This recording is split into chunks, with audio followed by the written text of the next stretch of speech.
Ladies and gentlemen, welcome to Centelive podcast.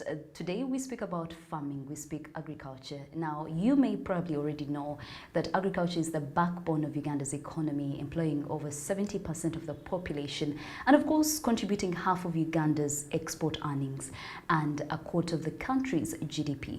So today we want to understand how to better this sector that contributes hugely to Uganda's economy, but most importantly, to take a step deeper and understand the role of collaboration in promoting the digitization of the agriculture value chain. So welcome to Centelive podcast. Do get a seat and get comfortable. Let us have this conversation. I am your host, Sandra Twinorio.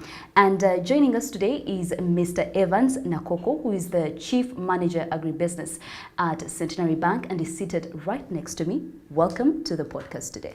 Thank you for having me, and I hope we can make a contribution to your viewers. Thank you. Definitely look forward to that. And we also have Mrs. Carol Chaze Kakoza, who's the Executive Director at Axion Zone. This is a company that focuses on providing authentic data to farmers that drives change in Uganda, among very many other things. Welcome to the podcast, Carol. Thank you, Sandra. When we talk about agriculture value chain, what does it exactly mean, for the ordinary Ugandan that is going to land on this podcast? Thank you, Sandra. Now, what is interesting is that every Ugandan is a farmer. Yes. 80% of all of us have farmed or have had a small garden behind our homes. So everybody is a farmer. So the agriculture value chain has been experienced by everybody. But what does it mean? The word value chain means actors and activities. Actors means the farmer, the supplier, the person you buy from the fertilizer, and the activities is the time you put the crop in the ground. No, the time you buy the crop, and then the time you put it in the garden, into the ground, you weed, you do about 2 weeds, then you harvest, you dry, and then you sell. Those are the activities. And then the actors are the people who contribute towards you achieving each stage. Now, for every stage in agriculture, what is important, why they call it the agricultural value is an important word. Chain is the process. Agriculture is what we do. Then that value is what is very important for us, all of us watching at home. Is that the word value means every step of the way has an additional, I'll still use the word value. It adds an extra step to that crop.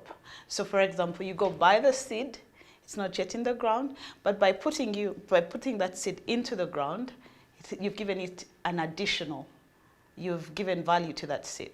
When you weed, you add value to the growth process. When you go ahead and harvest, that's extra value. You put in one seed, now you have 4 cobs or 2 cobs of maize, just from one little grain of maize. And the next value is when you actually sell and you can get money. That is the value chain. That's the agricultural value chain. There's so many other types of value chains, but in this instance, the agricultural value chain. There are other things that contribute to the value chain. And in this instance, where we're talking about Centenary, the financial part of the agricultural value chain is a huge contribution to what Centenary does. The digitization is a huge contribution to ag advisory. So the value chain is quite huge. The first step I talked about was an actor as a farmer, has a value chain, agriculture value chain. The other is the instance where we have the people who get finance. The same people contribute to the farmer. The same people will contribute to information to the farmer. That's advisory. So those are plugins. And those are people who still... Let me just get it, and I want to ask like an ordinary person. When I go to Centenary Bank, for example, and I ask for a loan, are they contributing to the agricultural value chain? Yes, they are. Okay, they are, because they'll ask you, one, what do you want the loan for? Then you say, well, I have my 10 acres. Oh, better still, I have my 1 acre, and I want to plant maize. Then they'll ask you, what do you want to use the 10 million or the money for? Then you'll say, I want to buy seed, I want to buy fertilizer, and I want to be able to hire people to work with me. That is a contribution to your agricultural value chain, to your chain, the path to the growth of your crops and to your financial freedom. Great. Thank you so much, Carol, for setting the pace of this conversation. Now, I want us to move on to Mr. Evans, and what we want to hear from you, now that we understand what the agricultural value chain is, what are some of the opportunities in the agricultural value chain that you can really point out for us today? Two things come into my mind, and one of them is efficiency, and the other is effectiveness. Efficiency is the ability to get desired results with the least effort, least resources, and that means you're optimizing your resources generally. So under a value chain kind of approach, you have players coming together, the producers, like Carol rightly said, the people who are doing marketing. So they are together, they are already in some kind of structure. And so it becomes cheaper, it becomes easier to reach out to them, even when we have to finance them, or even when we have to work with a bank. So under efficiency, some of the things that come out would be being able to aggregate this risk, understand it and profile it, would mean that the borrower can get a lower interest rate. But then for a financial institution, you have the ability to tailor products to the needs of customers. One of the things we look out for as a bank is trying to make sure that our financial services are appropriate, that they make sense to the borrower.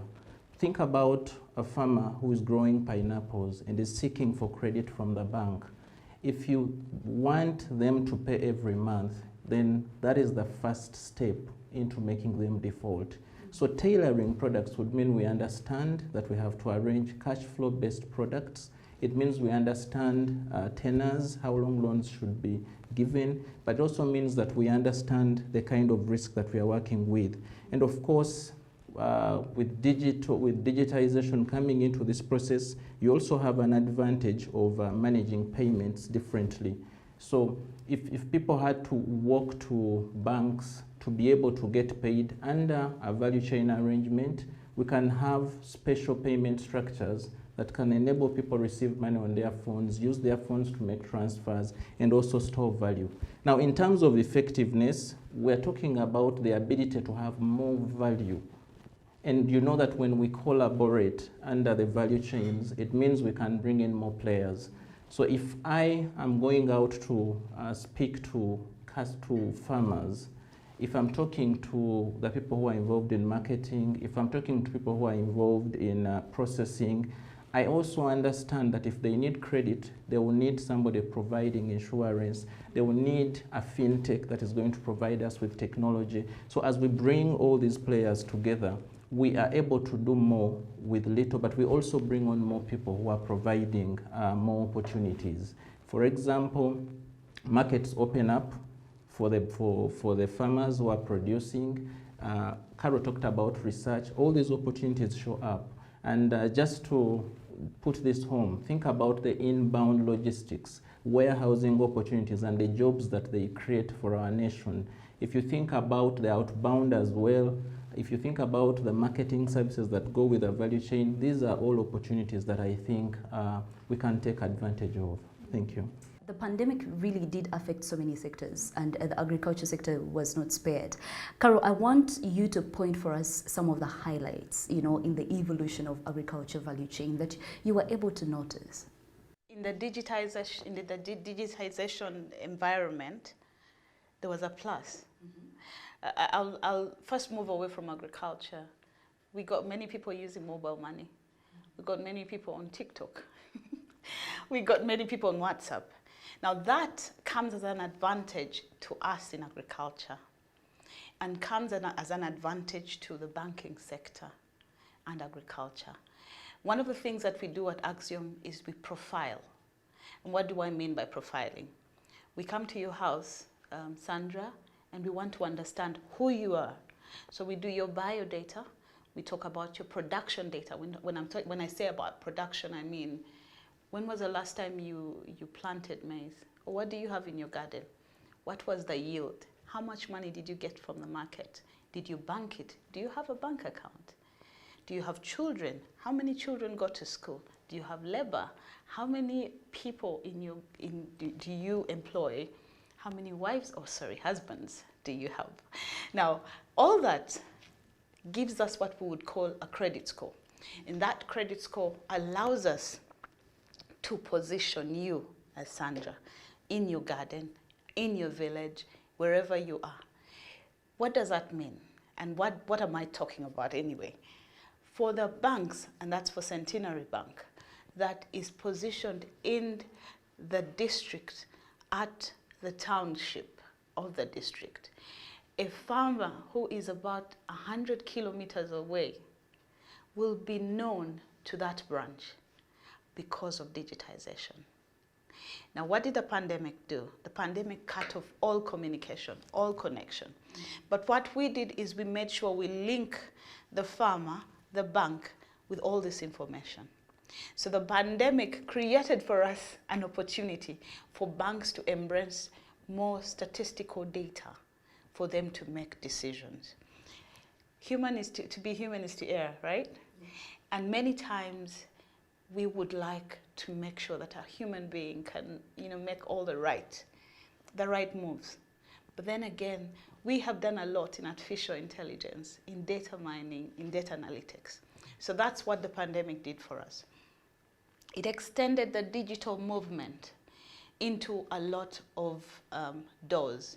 And one of the things I'd say is I'm happy to note that Centenary took on the profiling process.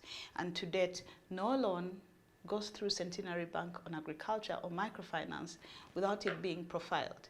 They want to know who their farmer is. Now, who their farmer is or who their client is important, not because the loan officers are not doing their jobs, but because statistically, if you look at the data and the judgment of the human being, those two judgments allow you to make a good decision on lending. And that's what digitization that's what the pandemic did for us.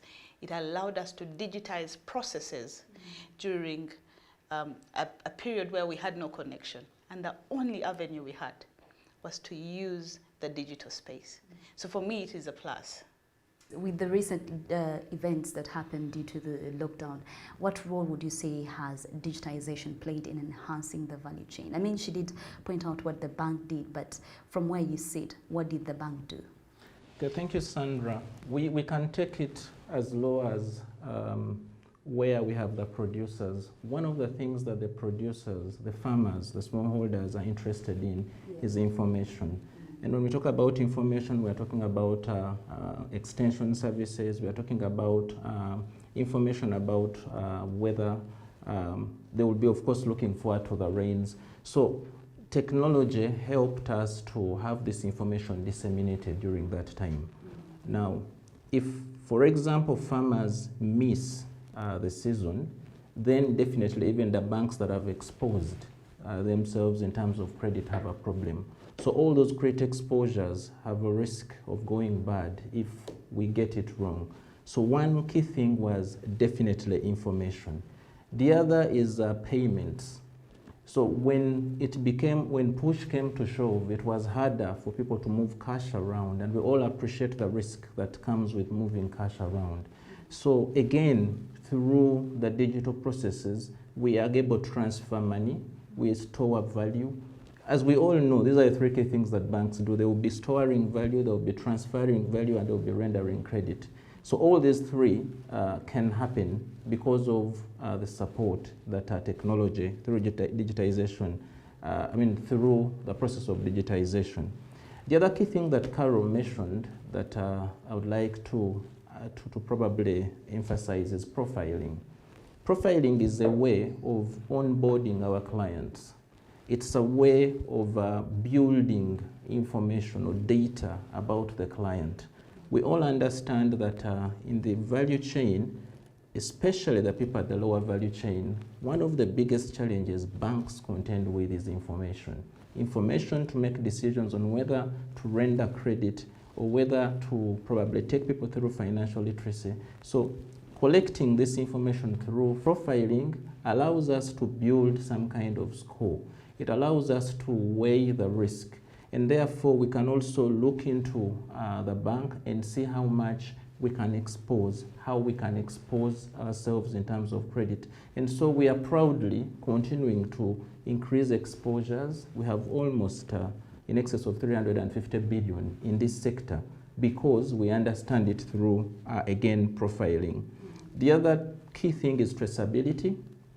When markets were getting hard for the smallholders, for the farmers, and for the producers generally, you needed somebody to be able to find out where this farm is. So through the digital options, you can be able to trace back. Even things like watermelons, you can tell exactly where it's coming from. So if it's good quality, it's something good for the farmers, because then you will have more, you'll have your market increasing, because people would want to trace back and see where this good fruit came from.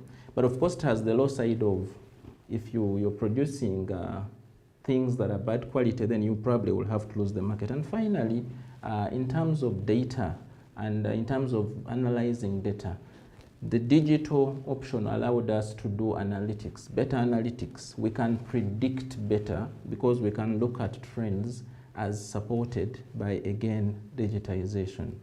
They usually say a bad seed is in one area and it spoils the entire broad, right?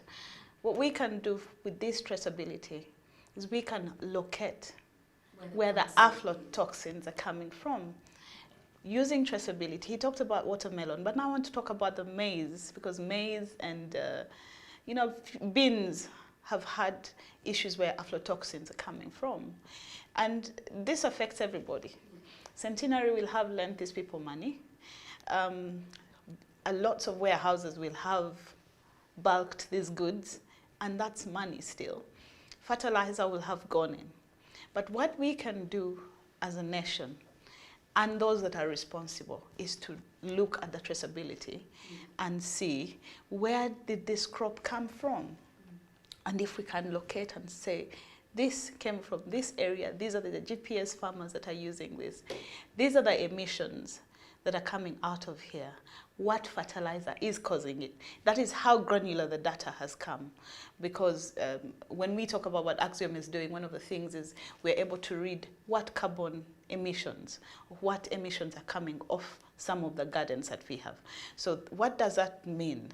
That if that data is exposed to the bank, the credit rating for that area goes down. What does that mean? The farmer then knows that I better use the right fertilizer. Even the extension officers will start to talk about this and reduce the losses to the farmers. Because what is happening is anybody will come and say, well, you use a full glass of this and then put it in the ground. What you're supposed to use a bottle top. So that's where the problem is, the information flow. So with digitization, a lot of this can be curbed, and we reduce on the risks. The second thing I wanted to talk about that Evans talked about is the credit score. And I want the viewers to understand, when we are outside Africa, or I could say outside East Africa, I can get a loan today from the United Bank of America, because all I have to do is show them my credit rating. I show them my credit, my banks, send them my bank statements, and once those transactions are there, I will be able to get a loan. But now I want to think about my mother, who is about 300 kilometers in Kapchora, down there. She has never seen a banking hall. She hides her money under the bed. But she has 18 acres. And those 18 acres, each acre, gives us what? 6 to 16 bags of maize. And a kilo of maize is selling at 1,500. That old woman is rich. Richer than all of you here folks in Kampa. But because we do not have her history, transactional history, we will ignore her for a loan. But if we expose her to the banking system, profile her, give her a credit rating that is based on the African ownership strata, it allows her to position her like any other. And that's why the credit scoring and profiling process is an important venture for the banks. For Centenary Bank, it will definitely benefit from this. Because now, like Evans has said, statistically they can pave forward. They can move forward knowing how much money is going to come from that area, because they already know how much crop is there, how much money has been lent, how much the farmer is going to earn at the end of the season, and who is going to repay.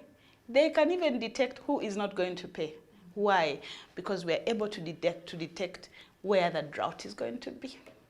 So that is when they insure before the season is over. Thank you so much, Carol, for that. Now, I want us to really, for both of you, this question is going to both of you. We want to understand, for example, Carol, from where you sit, and Mr. Evans, from where you sit again, to explain to us how collaboration has promoted digitization of the agriculture value chain. And we would want to hear some examples. I want to start with Carol again.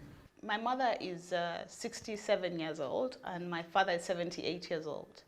But every time I wake up in the morning, I have a message from my father on WhatsApp. He's 78. Do we see what I'm talking about? Yeah. My mother is 67.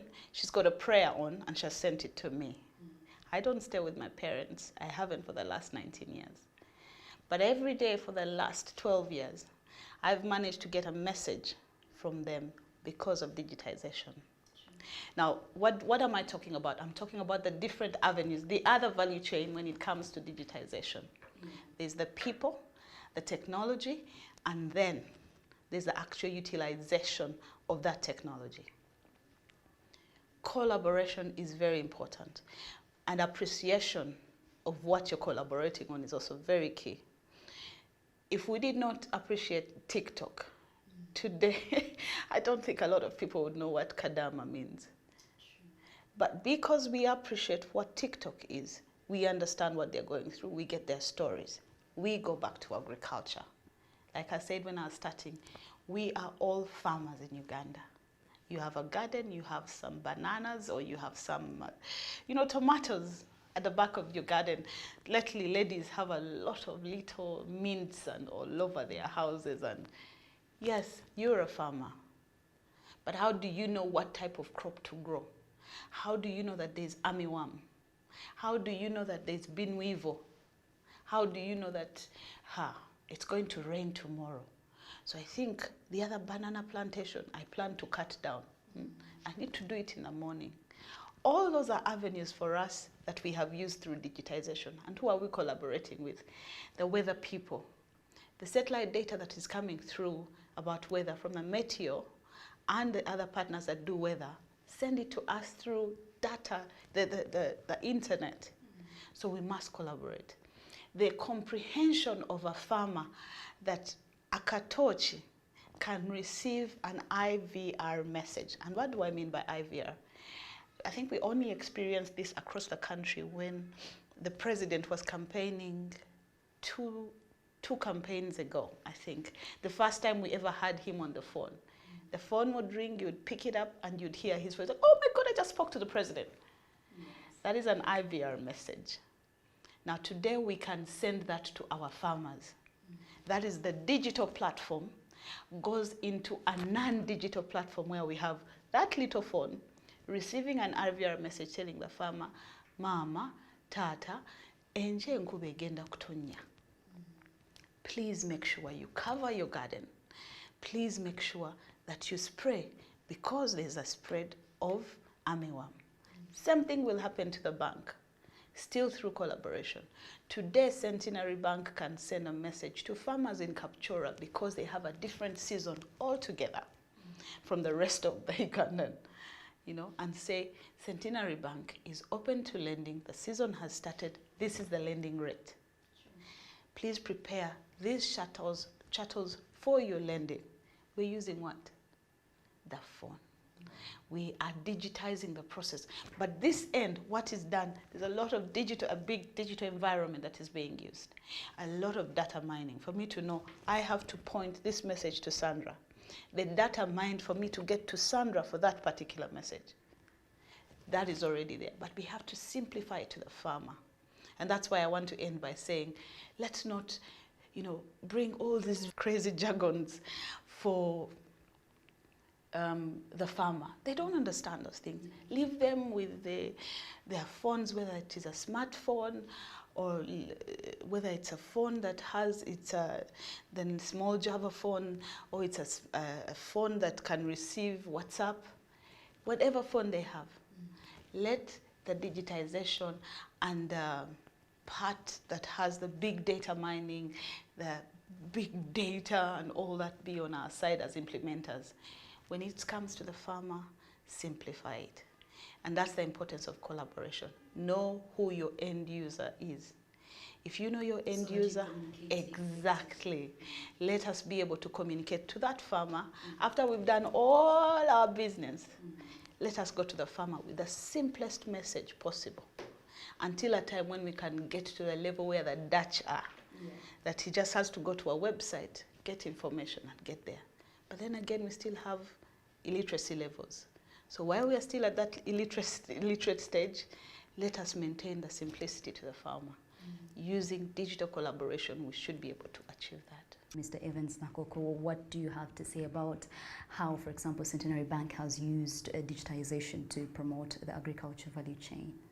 Thank you, Sandra. First, I will demonstrate the fact that for us, it started with relooking at how internally we are organized in terms of our strategy.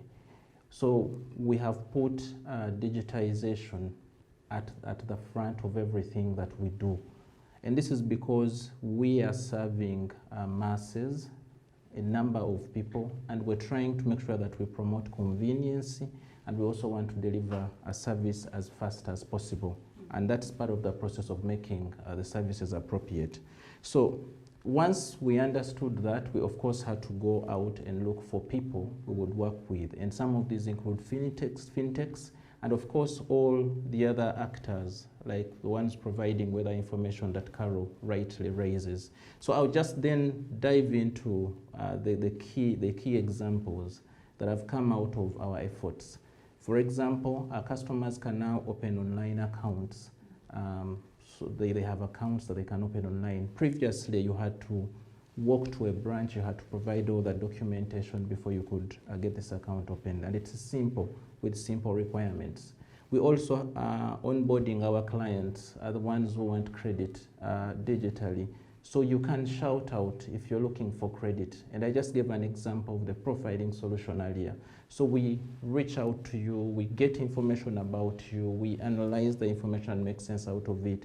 And when we make sense out of it, it is both for your benefit, the farmer, and also the institution. So you know the areas that are important for you to work on, so you can maximize, so you can have larger margins. We also have our Cente mobile application that is active, that is enabling transfers, that is enabling movement of cash from phones to the bank accounts and vice versa. But we also have a lot of information that can be picked there. I've talked about a profiling solution, but also we have decision tools. The other process that happens unknown to the public is the evaluation of loans internally. There are digital tools that we leverage on to be able to make these decisions, so that we do not have people feeling that they were denied a loan for other reasons other than the qualification criteria that we have.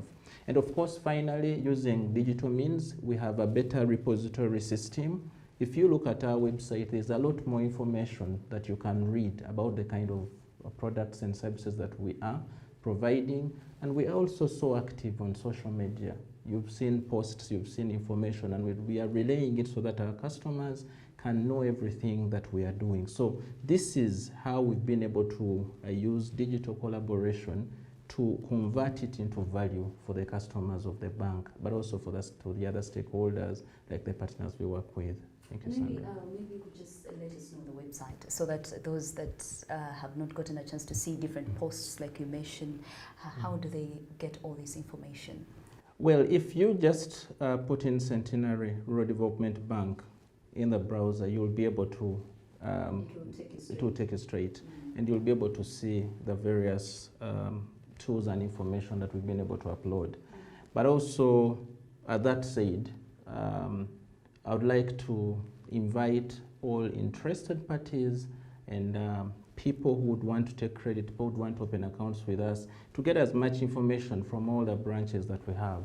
We have branches across the country, but we also have staff who are ready to receive them. I also want to thank the customers who have stood with us for this long, the customers that have moved us from position number 4 to position number 2, the partners we've worked with to make this possible. I can't thank you enough, but on behalf of management and board of Centenary Bank, we thank you and appreciate you for those efforts. And we commit to continue churning out more solutions that will be convenient for you. Thank now, you. I'm not about to let you go. I want you to, there's so much we've talked about today in terms of collaboration, digitization, and agriculture value chain. Just to sum it up, what should be the key takeaway from this conversation? Okay, thank you very much. The key takeaway for me should be that using digitization, we will be able to build efficiencies, will be effective. That means a reduction in rates, interest rates. That means also efficiency on the borrower side, which would mean more margins for them. And together, we have a happier nation than probably we have today. Thank you. All right, now over to you, Karo. You did mention something that I found very interesting of, crafting your messages or drafting your messages in such a way that they're easy to understand by the end user. Now, there's so much we've talked about again today, but what should be our key takeaway from this conversation? What are those things that we should continue to reflect on? For example, the actors and players out there. What are those things that we should be reflecting on when we, speak about collaborating, digitization, agricultural value chain? The best thing that happened in the pandemic was the utilization of digital platforms. And for everybody who is running a digital company or services, the best thing that they ever benefited was the utilization of their services. Because I will tell you that at a time, a particular office would have 10 messengers moving around papers to sign them. But today, because of the digital environment, they can actually put it online. It is seen by the so many people in the contract committee, agreeing upon in one day. So there's been efficiency. The turnaround time is better. But how do we help our farmers? If we have efficient services, we have better turnaround time. We have done that digitally in our offices. Heck, many people are working from home. And the comprehension that it doesn't mean that because I'm working from home and there's a TV on, doesn't mean I'm not working.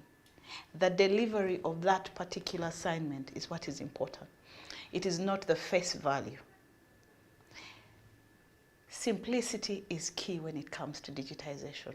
And that's what has been going on for years. It's just that every time you talk about digital space, people say, that's for the tech guys. No, those people with their computers. Now we got to understand that with an iPad, a computer, a small phone, you can run a business. We've seen it all over social media. I mean, Centelive was working perfectly during the pandemic. And I think they had very many transactions, more than the walk-in banks, the walk-in clients that were coming. There was withdrawals, there were deposits, yeah? Because we have agents. Now, the simpler we make it, the better. And digitization helps us do that. Just remember that whenever you craft your solution, and this goes to the young people that are sitting in the different innovation hubs. I go out, my heart goes out to those young people every time I have to talk about digitization, because they're the biggest number of digital actors that we have in this space.